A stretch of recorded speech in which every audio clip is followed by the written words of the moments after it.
This is a look at how to change the blade on your Craftsman V20 Jigsaw.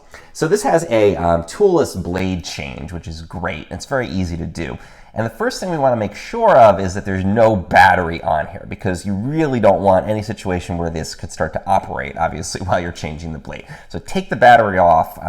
Very important safety step. Just do that first.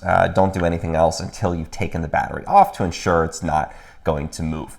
Now our next step is, if you look at the blade on the front here, you can see there's this little latch, and you can see I can move this up and down. And in order to change out the blade, all I'm going to do is simply push that down with one hand, and then I'm going to carefully, not touching the teeth, but I'm going to carefully lift that blade straight out. And that's how I take the blade out of the saw. Very, very simple.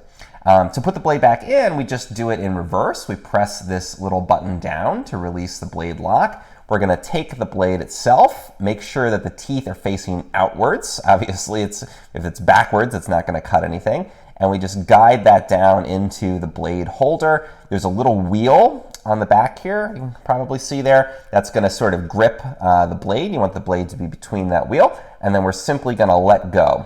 And give it a tug. It should click into place like that. Give it a little pull, make sure that it's seated in there properly.